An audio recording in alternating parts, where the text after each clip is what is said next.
آداب۔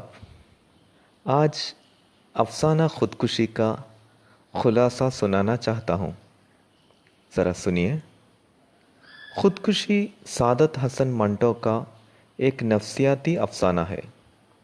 اس افسانے کے ذریعے انہوں نے یہ بات کہنے کی کوشش کی ہے کہ اگر زندگی میں مصیبتیں اور صدمے نہ ہوں تو انسان خوشی حاصل نہیں کر سکتا۔ اس افسانے میں منٹو نے ایک باپ کے نفسیاتی پہلو کو بہت ہی مؤثر انداز میں پیش کیا ہے۔ اس افسانے کا مرکزی کردار زاہد ہے۔ وہ ایک نوجوان ہے اور اس کے پاس 10,000 روپے تھے۔ وہ 25 سال کی عمر میں ایک خوبصورت لڑکی سے شادی کر لی اور ان دونوں کی زندگی بڑی خوشی سے گزر رہی تھی۔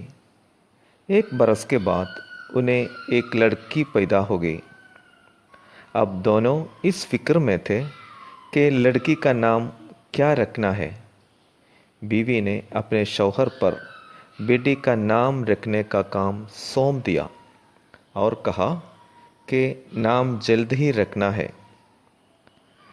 زاہد نے اپنی بیٹی کے لیے نام ڈھونڈتے ہوئے بازار سے ایک لغت خریدا۔ راستے ہی میں چلتے چلتے ایک نام کی تلاش میں لغت دیکھ رہا ہے۔ اتنے میں وہ اپنے پرانے دوست سے ملا۔ اس نے اپنے دکان کو بلایا، اس کی بیٹی کے لیے تحفے بھی دیا۔ جب زاہد دکان سے باہر نکلا تو اسے ایک طرح کی پریشانی محسوس ہونے لگی اور اپنی بیٹی سے جلد ہی ملنے کا اشتیاق پیدا ہوا، جلد ہی ملنے کا شوق پیدا ہوا۔ وہ ایک تانگے میں بیٹھ کر، ایک گھوڑا گاڑی میں بیٹھ کر گھر پہنچا تو دیکھا کہ وہاں اپنے پڑوس اور بہت سارے لوگ جمع ہیں۔ وہ اپنے کمرے میں گیا تو دیکھا اپنی بیوی بے ہوش پڑی ہے اور اس کی بیٹی تشنج کی بیماری میں مر گئی ہے۔ زاہد کی بیوی اس صدمے سے برداشت نہ پا کر بیمار ہو گئی۔ ڈاکٹر کو بلایا گیا اور 2-3 انجیکشن دے کر چلا گیا۔ ان تمام حادثوں کے باوجود زاہد باہوش تھا اور آنسو نہ بہایا۔ کفن میں پڑی بچی کو اٹھا کر اپنے دوستوں اور ہمسایوں کے ساتھ قبرستان گیا، اس کو دفن کر لی اور قبر کے اندر لغت بھی رکھا۔ جب وہ اپنا گھر پہنچا تو دیکھا کہ اس کی بیوی کو ہوش آ گئی ہے اور بیماری میں تھوڑی سی کمی آ گئی ہے۔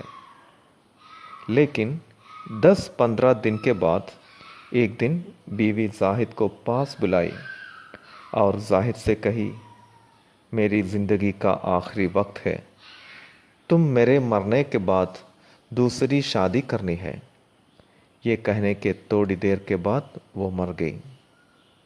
ایک اور صدمہ بھی زاہد کے اوپر پڑ گیا اور وہ صدمے برداشت کرتے کرتے تھک ہار گیا اور اس نے سوچا کہ اس دکھ بھری زندگی سے نجات پانا بہتر ہے اور خودکشی کرنے کا فیصلہ کر لیا۔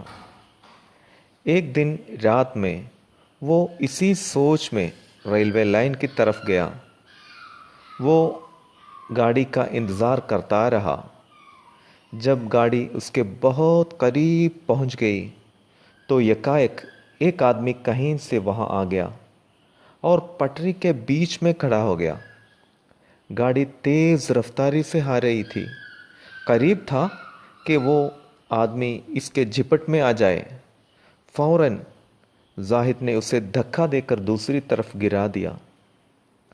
زاہد اس سے پوچھا، کیا تم خودکشی کرنے آئے ہو؟ تو اس نے جواب دیا کہ ہاں۔ اس وقت زاہد ایک ناصح بن گیا اور کہا، میرے بھائی، زندگی زندہ رہنے کے لیے ہے، اس کو اچھی طرح استعمال کرو۔ خودکشی بڑی بزدلی ہے، اٹھو، اپنے صدموں کو بھول جاؤ